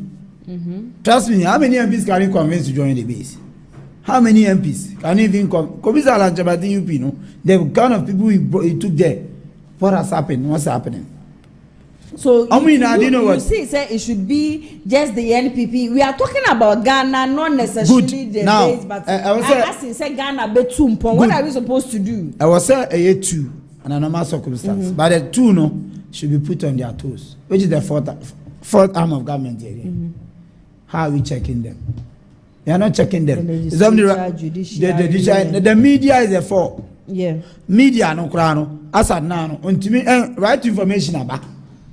But I'm not even able to go there to get the right information to ask the right questions. Because Kobe say you'll be tagged. I got in the issue. We are not checking them. But that's how I see it. So Ghana for 20 from 1 month to other. Anambwa. Yeah. What happened because and any penny be. Yeah. People are seeing the things we are doing. And to be say we delegate a coaches carbon on to. I get in it. Yeah. Obiso say me kwan we are on to aban. What would happen? And no sano it's putting the government on its toes. On its toes because it's been demonstration. 1 week in a be kwan. Because obetumi ayo say hospital beds here dey people are being irresponsible. Shey be we are biba we send. Are you saying say nipa no ra won hu nurse ni bia, won doctor ni bia, won security be already. CCTV camera crab. We should ask these questions. Camera no one which people are in charge. One mun e camera no. Which security takes care but asem no buy no bia make am hu. And we as the Minister of Gender, my minister, that they should question the Minister of Health. And no, lady, no major. You get it? Ghana, Miss Unamaso song. When you answer now, Sikenifia, Ube dem, you rot. Mammy Obungo of Umbi. Agada. Obisi Sikaga, Rebeje, Fun, Obano Aje. No, D. We are near Saman Kofababo as a country. Sandy Paul got them for life because we're dubious millions of people. People have died out of him after there. But we are here celebrating such a person. Nipa way, we are not saying sorry. There's some stupid and some empty-headed people who go there and say, oh no, Mampire Manipa. What is the understanding about religion and God? Obiako Bu Bizazo Sakrabeti, so then you go and sit there. And yet juju, and yet whatever we are taught, spiritual staffer, you can't go and sit there for such a person to pray for you.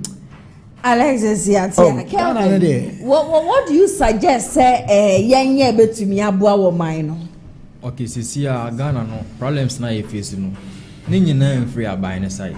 Timamufo no so ka ho. Factors ni be braving mental slavery. Abi before yenje ya huni. Yeah. Bibi ni be bia anya papa, obi ato ne ma fi abrochiri. Na e ba timamufo no so a timamufo ni bitiri mu odeni. Ghana 69 ya wonde Ghana Jesse e be celebrate. E kodenya na ya mo se Jesse ne 500 cedis. Ade a mo ton 70 cedis. Me zina me ton 100. Me corporation, me have go ya ban. Me have go so abi o mo se bi. Me to I don't come here too. Me dey one time na ba go so Bernard. I bought one. The first one I bought it at 60 cedis.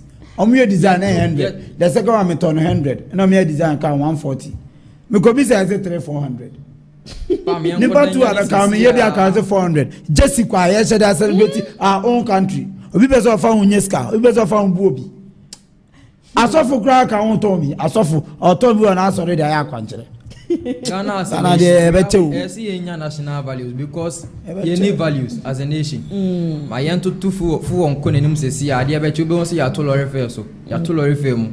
But coffee me na better say spare parts one sense o menya reason bia o mo fan tete o mo niam so en so e cost road ya o mo reason o mo de den o mo de o mo niam so intina John Dramani Mahama say and this year team na prosperity is it building prosperity restoring hope on say ya ba am no ye nyina e betima witness say the economy was in abyss na economy ni bibia say so we came to do a resetting agenda and then we train yes ye den yeah build prosperity because Ghana youth no be brain na nyom be kwa aburichiri o ma so de embu ni sa o peso o man ko so e timamufo na ne be den e betima yo man se ne ma bia nko na de ni ba be di kra ye ejuma ni wa o batira Ghana ha broni bi no ba yo Ghana ni ya ma o America woni we interest or pursue the national agenda sanso na obi odo won kwa join ni bia anyway interest into wo de ne so be den o be build o country no intina esa abai no so hwe no ye den oman ni mu ye oman ya obetima tina mu asundiem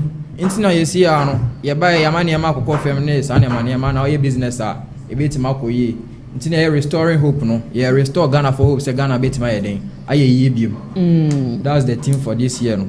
Okay, but do you see say Ghana needs another force, not necessarily the base, just any strong political party MPP ni NDC at least or be challenge you because I personally feel say as a MPP before e wo mutirim so den ya 8 years dito the NDC for so the MPP ba so den ya 8 years wo mo betwa wie ma yasan so aba. Does the country needs another base bia e be ba sesa niamani so kakra e de amayana?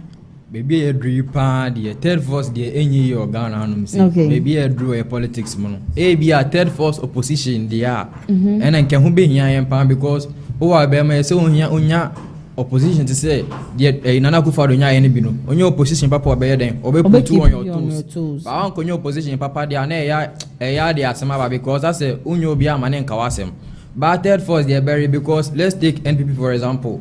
MPP nya party on about 1992 a tradition ya che before answer about my be o party to say MPP and NDC no it will take a lot resources no unya bi mfa nya saade no be ba no third force there for position there e benya bi e see nya bi very necessary because as a omoko opposition no still na the omo ya no moye nti e benya to say UP for your mabe UP plus convey am hono ma tima be ye equal tima be om kakra dia na nkomo nyina poti on auto send ye send your mind because you na Ghana ni epe ni though we are all in different political parties but ye pe Ghana mind ni okay Kelvin Matia Bernard Ghana wo sha ye hia de ene Burkina Faso we bi menka ku asem se Ghana obi ameye ku memfa metu obi adabi. But do you think we need another military way here because timemfo na akasa na yewo problem ye hia military leader bi a obetumi aba be sheki ne ma na say we should still continue with baby akwan na ye nam so aye kona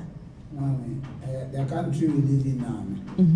President Biaba said the commander in chief of the day Ghana Armed Forces we cool no planning him because on appointed chief of defense staff or appointed CDS for the country and a normal circumstance because them join military no more operate though the government only gives directives but so no command on never selecting a offense CDS there can be a coup that will be planned about the John TV so Abere a president na be so china so abia na so why you can't do that. Ono na appoint CDS na appoint soldiers on mere so.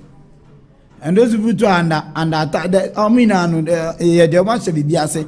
They can't just get up and say yekoyeku.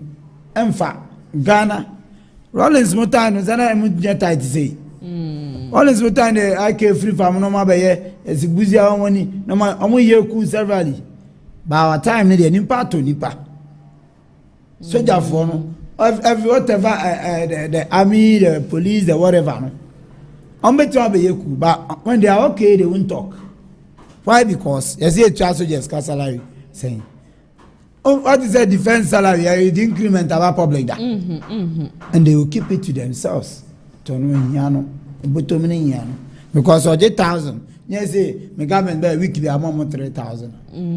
He doesn't care about you now. So your country say yeah. The country there can be a change. The change will be whereby so many people are educated and they know what to do and what not to do. Because that's when we were convinced about because you know your left from right. When you baby how corner and baby how over. So I don't know if they'll be anti me convince you just like that. Say yeah, koye say na obi ko anti me convince you because he's confess ka we nyam ko cheni nkodi corruption.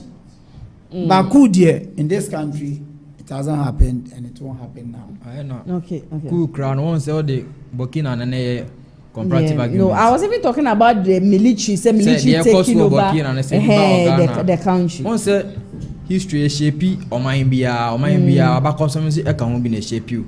Over Burkina for example, one say no from buy no omuni munya so on mesua your life and son on baby so. Inti omo francophone countries no be na ye indirect rule. Direct rule na dey so by English for no say anum say wa ahemfo bi omo ye den omo di anim ti be na ahemfo no so na e be di so.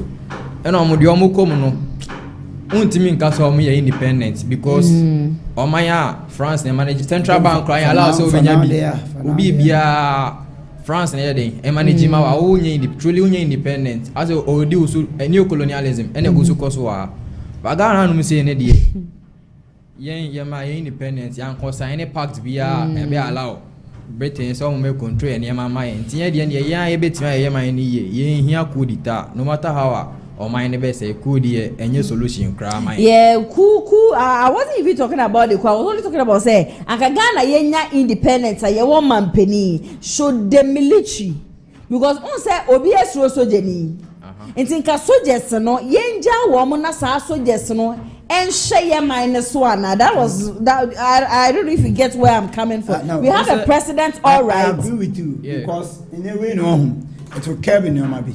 Yeah. So far, me ever suggest in Megukuru. Some beyond 200 pavement. They will not do it. They will not do it. It's about the government giving them the power. Yema police for an tranche. Yema KMA gas and tranche. Let's leave the army. Yema they busy. The country can discipline because now imagine say yes mate, trotro mate, men just carry driver men just carry. Soja ni ba. Obeti wa ka jan so beji. They won't try. Police in inquiry of mama crash and no, are you getting the issue? The Okano, and yes, Soja in law enforcement. I'm running the who, but one never enforce him and I. I'm one of them. Soja news to be to Magiska. Obia to me, baby. Yeah, then see a version of run a day. Soldiers are a bit hard and a bit strict. When it comes to bribe, if I told there, I must say, when it comes to bribe, and yes, simple server bribe is so Jenny. Do you know why? The reason is that salary in police in a monthly no, and so no, Kojilo, no, Koto, on us, I dive out on motor ice blog woman.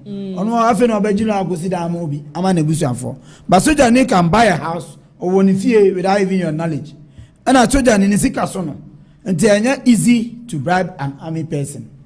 I get to my argument. But police for Nokano, there are some of them who can really enforce the law. There are some of them, I won't make it general. There are people who are really good at doing their work well. But here we are, there are few. Soldier for no me, Sakaza country, no. All agencies, I'm also soldier for Rania. I see. Office you are want to be radio, about because soldier nipa, and your Venice as a letter, you're suspending on got traffic. We yes kind in a cockot. Now acquire corner, judge with you already. We are man in coffee. So Jenny, your punishment. Son of a boon, but what the baba? Question second, I want pavement. Na pavement I nipa e was nipa nam so be kono na ye ton ade so point obi ba se e bia came boss o be pam o sisi a oh ye better ye nto aba unse omai bebre na akọ manimu na China and Russia nipa akope na idi omo so for long time bagana na de agye to mu se e be operate democracy wa no se timi man soja fo onye bibia keke rule of law na heading see this one they say in strengthen yen enforce your laws no na agencies na almost enforce laws no strengthen e bia e dey na police ni be bribe dey na be na bribe e bia the order man no enso na no ayeden wa hwe no ama no conditions papa e be na adwuma ni yi because this soldier for bribe because omo the omo hia to hwe na say police ni so be bribe ba no ama no the ohia obe adwuma ni yi. And I think say perception be abani petrim say police ni there. O man 1 billion a month to cry or budget bribe. It is something I say a waiting memo for I think I will agree with Alexis. Ghana and Kobi and school. Education maybe I dream our near some are not educated minimum be at US on school but the cases on a buffon so definitely you're better off. But how didn't cause science and other things to me? Yeah. I get in it. But how not in our mindset be say, Ubiako school, I won't go school soon no may.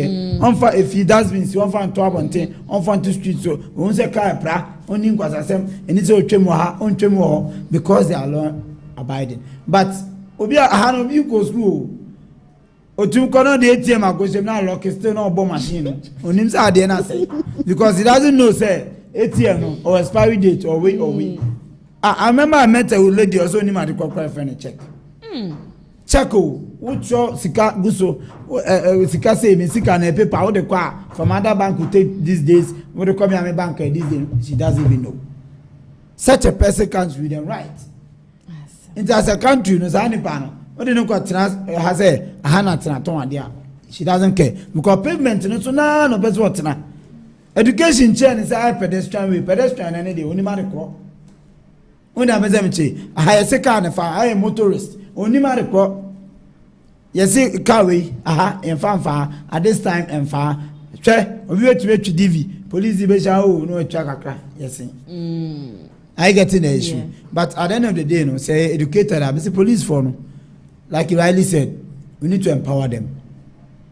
We need to empower them. And your uniform, and no man to Tomo, and then Saka can, they should give them money proper. Every course you can't just. And yes, simple. Me say we try and yes simple. Because Mrs. Tasibe they keep saying it. We do but baby I bet do be I best stop you. When yes citizen be provide o card. Every course pen me say what restaurant to create ADG to me ba. Yes so current ID card. Your Ghana card. Who did you a restaurant to? Yeah, my moody. I'm on for half. Now my guess is I have be sorry. I'm to be announcement say the whole week. You're bound search. My Ghana card in Kutao. O food truck or food, you ever check it. A beam crowd, I bet you ever fine. What if I want to be a soup on? Foreigners, somebody will go gumno. I won't need paper. So, am I government in your sky because you who I won't need paper, Baba, you're not government in your sky. But what do you see? And they are independent. You say, China by the Nakosha baby. And called by airport now, only paper. Obey the visit, and Oba say now, which you. And answer didn't visit, I will remove. But Oba and the citizenship should check away or by visiting, visit to crowd ban on so to ya. Because country now have any name and never free.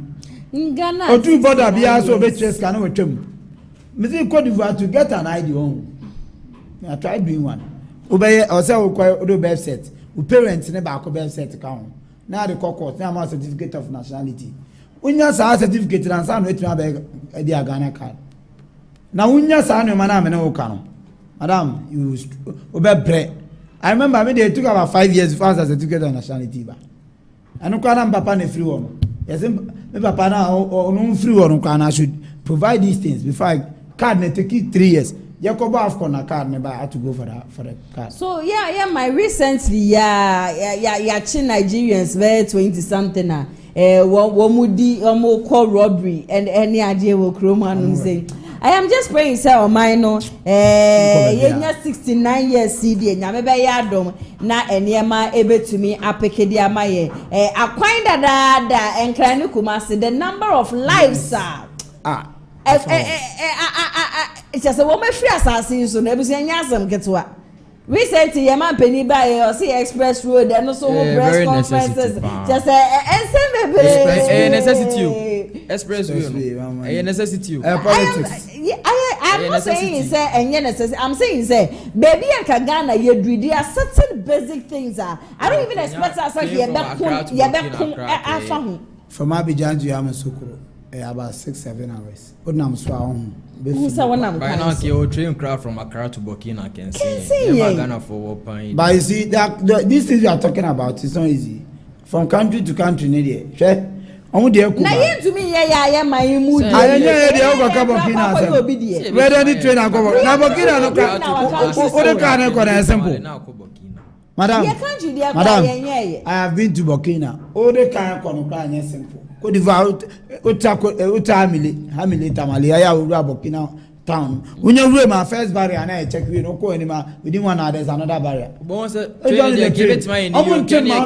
akun I'm kind of leader they have now and yet security you can't play around there madam it will some lies and yes imagine mama citizens when you know baby I do ye kra bibi I am mean to free help of fantos secretary obi memu abana ye kunisa irrigation dam to said ye ka Dr. Bob so be polugu dam ya Kenya ne say and I'm saying we politicize everything and a normal circumstance you can say be one district one dam and then I see I will say who is in charge who should make sure Zama nipa na nya then I was say yeah but here we are sikanu kurabo be afedi As a country, that's what we are facing now. Whatever.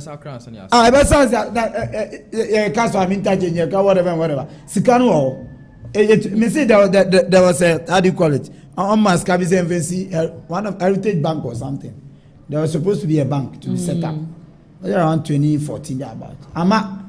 At times by, I think it was the Denmark government. But who knows whether the money came or not. But here we are, follow up as to side in the basso and answer muscle. We don't care. All we know is the government is going to do SDGs and the country ninja fako. Nothing is happening. Here we are saying how can policies because almost twice government will ban twice. He blocked by dormitory count. But here we are, these things now say they are not doing as a country. After military hospital, I could say. And the government, I told you, say 69 years. I'll blame both parties, but I prefer say parties they've brought policies. The policies alone makes me distinguish myself from MPP and NDC because the policies, at least education by a number of people have gotten it. I getting it. Yeah. Kennedy to buy not the policy biaba. And you free na time your policy. Anamba. Something that will be a bet to me access to it. Yeah, we say radio. No more. And the roads are be many of my career me pick one time I miss way the whole year Kumasi roads. Next year Tamale. Yeah. About 4 years you can get 4 regions. The next government I want to be many topics to be on hold. I'm basically the animal way. I'm saying 10 year strategic plan policy. 10 year no. 4 years okay. You are talking about 10 year strategic plan. Do you see say your constitution yes same one constitutional review dey ho hia pa constitutional review dey ho hia because constitution no 1992 dey da che nyama bi wo ha na na at that time say see ho hia bi em na be nso wo say den ya amend bi constitutional review dey ho hia because to see your MPs almost say ministers your MPs almost say ministers so you kasa about separation of powers. MP was an executive and Nina see a Nina or constitution. Constitution idea. Abe and I said the longest serving constitutional. Rollins the by 1992. I hear Juma till now a gusu year Juma. Here amendments big near the Benny. Me one of the amendments I feel say ye papa say. Said 10 years government be a baby say where the sabe so we mu a wo free abema the next government should make sure so obe complete side na by business no President Mahama Baba em foforo no o my MP MCs no mo obi tax e mo obi starting new project but rather legacy project na NPP for Niger to one o mo complete bi to ba me constituency ni odwa be enough e work for radio ho na MPP buy na NDC buy na omo school bi or you committed this basic school NDC buy omo man na yeden South school no na agenda one projects ni bi wo no ma so ye buy to aso ni nyina legacy projects nti ebu omo ne sa dia ebekoyie rather than say waba obi abeja to ho se me be hye me dia waba si blocking enya say na pese ye dormitories ne ka ho ne ye ni ye ni nyina yo man ni sika enye ndi sifo sika na ye Ghana sika ye boka to no ma enye ndi sifo ne betua ye Ghana ne betua so le ya jibosia I like this mama mintie I sorry for no so failure the churches have really failed us. I must say there are some of them the orthodox people they've contributed 90% to our development in education and health. Okay. Why? Because Kwashe schools are Roman for the Anglican and Methodist for Nessie. The Presbyterians, the big schools in our country, I'm gonna own schools, I'm gonna see schools, even universities. Government universities, yes, saying. Christian service women are private. Presbyterian University, Pentecost, Catholic University, Valley USD, our churches in education and health sector.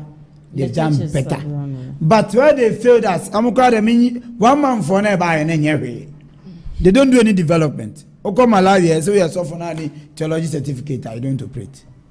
You get it? Obi dim theology, that's sorry, that employer sorry. And then school them be administrators beje 50 Ghana 100 week be ba sorry and then starting model we go fia okache unia okache ni pa be 20 and you starting bible ya starting bible and me ya starting bible ye ba bompa first oh nya 200 ade na mu ye o ye be samba bi next week nya be bompa 200 ye say na ye ko ye mountains ye jijo bia 5 million ni akoya akwankyere na so funa agi ogotra ko bompa 1 week anu aba then it goes. But nobody is regulating these churches. Yes, Ghana as a country. Now, to go good lesbians, one party, house party. Now, location, hook up for good them party. As a country here, and so me say, as often the one man churches, they be more issue. They be on a way to share them, now we do share, and then now we have 2 jobs, we have a shame come. As a country, how are we regulating that? Obiaba no Obia sorry. Many government are even as sorry operating school them be inclusive. You be inclusive because they are not ready to have a church. Roman first started as an omusidai. Anglican, Methodist, before no operating on your classroom no go. Me say I want so for started. They started in somebody's house. And you school them because they value how the school is. They are more best here. It's at the end of the day, no. Obe start will be fear. Kaka kanjiska no ma kumo hene ne ajelan. Bishop Sapo mo jelan from Uwasa no one sa go see Christian village. A very big land. They say it's your pokuwa room, say 2 bedroom, Christian village, Samaritan villa room. I get a matters jubilee was basic. Ni na that same land. One asowe na aje. The one man church should tell us so no school ben we see. Oba no say hospital ben no one man church in the aba. But there are the people anytime they want to criticize, anytime they want to feel say they matter in the country. Mr. Who is regulating them? Yes, the Minister of Religion and water chieftains or whatever affairs. What is happening? I remember say one minister be making statement in Parliament say there are certain churches that is going to be closed, about 200 churches in Accra. 200. Can't you say you are working against God's church? They haven't had the country. I was saying this our perception. It was a sorry quantity never may nyabidi. Madam, you need to be on sorry down. On sorry no chile no yenejuma. On sorry, but that person is rich, living his life normal. I saw in a yakumem. They say one man churches, those churches should be controlled. I want why a country, you know. Oh, religion they say be more crowd believe you say. Because I don't know they say a creation. Nippon are creating. Am I so they be controlled? Because I don't know if they say the Orthodox churches. I'm not sure the reason why they should exist. They should exist because you call infrastructure, schools, development, nursing training now be sorry for it. So what is happening? So in Joseph for money, say to one money, but even the country has a kunangasano. Yes, schools are not so. I calculate and sorry no class. At this school, fancy pen. Basic schools, they also sorry for the basic. I also basic school. Tell me because against Anglican JHS. I will tell you. I create 2 cars on a cheap, the same Anglican. Come on, say Anglican, secondary school on a cheap. And I primary JHS. So what is happening? What is happening there? Yeah, sorry. There's a lot to be done. Comment section as a yansam ketwa. A bitch say MPP ni ndisi nyina e was wo moko. E bi say police for what my upcoming grooming political criminals. Samo. We say I feel sorry for guardians. We have become so helpless and vulnerable, and these unscrupulous politicians have taken us for a ride too long. We need a third force to come to our rescue. Obi say Ghana no or buy ya go for something only obi yaka. Ghana 69 eka Ghana de no. See enya sam kete ebusi ekwan ne wamre no enya ya bia and Sir Alexis will last and final words no be abese uchia no betimi amana call e dia mame. Okay, as we speak as a country o se ekoye no bia anya na afemu de personal feel be also be a discipline onye no ho wentimi anya so a do your part meme de no no enkoye obi bo ne emfa nche otim ze Ghana de mame nko wi obi mame nkoye corruption stars or adwumem. It doesn't work out well for the country. I me bra penny bako nanaya a friend bugi or papa ye be 21st of March Mr. Jokum or Susan so ɔne ne maame mama ɔno so wɔ stadium remember ɔmo hyɛ de na ama yɛbɛ ma adɔfo ate sɛ ɔsɔmo ba mɛsa afa akonya so ama yɛme Ivory Coast fanate Marisolo Nyango a Tesera yɛbɛdi bonne arrivée bienvenue au Ghana c'est l'indépendance de Ghana c'est le 6 mars aujourd'hui on va chauffer un peu là Anisette aussi est là voilà Teacher Bo you are there na me chair Go Trinity fan club anaso koso achemade na me chair Evans organizer kese abo adwumane prophet abode the founder na the team Mr. Derry me chair omina okay omina ajo so Kelvin also last and final words no be episode chia no betimi amana kwa ama okay Ghana 69 yempende fona ebi kwame nkrumah ebi CPP fona ombe ebi pa tesi a Ghanaian youth no John Romani mama say yenye future leaders tesi ya ne leaders no tesi yeye ma oman no yeye man ne ye because obi no oba be ne ye ama even no tie eya Stumbo Obeka say a lot of black people hate themselves as people. They feel so weak and feeble, which is not supposed to be that way. Oye bibinia uno sound so bad then. O mind bit my ye. Ghana youth no you be play role pan say person mind course war. Okay. And na me ko match ya thinking UST phone nyina. And a cry meeting 4:30 to 5 6 p.m. every Friday and then Friday be a thing for Asia. Okay. I'm asking Achia New Job enough constituency and this phone now. That's yeah. Okay, woman in so Ejo. So Bernard KG Alexis or NPP communication team member. Sasona Kelvin Osu Williamson so NDC communication team member. Woman and mene womo echoche and komo ewo studio ha. Efa Ghana at 69 years. One so eja minimsem komo chuche why enjoy. We all have come to understand say Ghana. Idea ya lucky behind. Nyame aduma mandi ebeba betena seneja. Ya toa enkomo chuche no so njube ko bi adaroma. And I'm to show that you be able so much. A Lionage Clinic GH. Yes, a bear ma won't pay my grow and co ye. We are about one some your problem the man. Once arthritis, have prostate. A idea just a attitude we ye papa yes bra. Naja becau how money na ye mouth a bibi drew a bet to me to ya dear nina say a day a free honum. Baby, I will be a rude want to be macrana wolf from a patrician so say a free consultation. Wouldn't you say me my Mondays because this Saturdays at about 8 a.m. and you see number 6 p.m. branches near me in Kramante, one more hours printers and a Kumasi and one more tech maxima 055965840 and answer 05581434338. Over to me after one more Eddie, sis one bejo so shonko. Now woman no actually and common.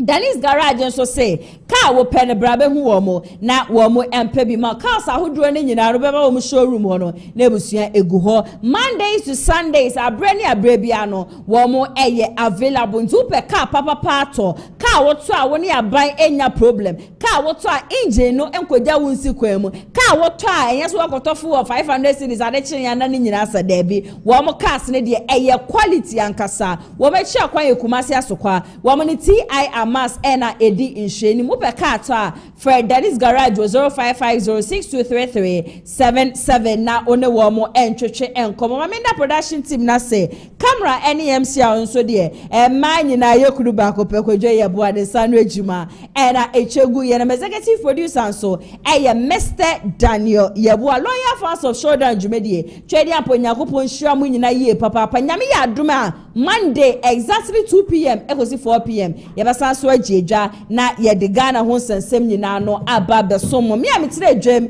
ene jumedie somo medin ene nana ya se we have a wonderful weekend. We shall meet on Monday, God willing. Mama bye.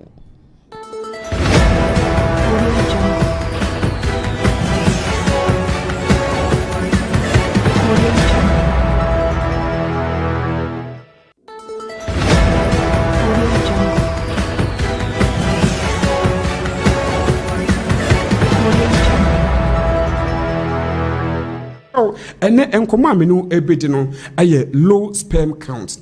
Abreni abribia no se eba awade mu a na awo emma ensa de ye point e de kire emma no de bia oba na enwo de bia oba na enwo me pa cho bebre ene me ka no watene ye be ma nso enwo Bema enso engo eti ene mi kanfo lineage ene etiama bema low sperm count denti yaka low sperm count at saying bema et say woni oba adi ehia woni oba akohia dan mu yes ohunsuo ni beba ohunsuo no entimi ma oba emfa yafuru wo ye bema ene mi kanfo lineage herbal hospital ene etiama WHO World Health Organization HSA Bema sebe o sperm na ebe fiu mu ede agbo obam no se emwa na ewo mu no endu 39 million me pacho e was bro 39 million e soasen 39 million it means say o low sperm count me pacho ene emfa won e ma dodo a ono ma eden ono so ada Mr. Sekobasa ahoden eni ensuo na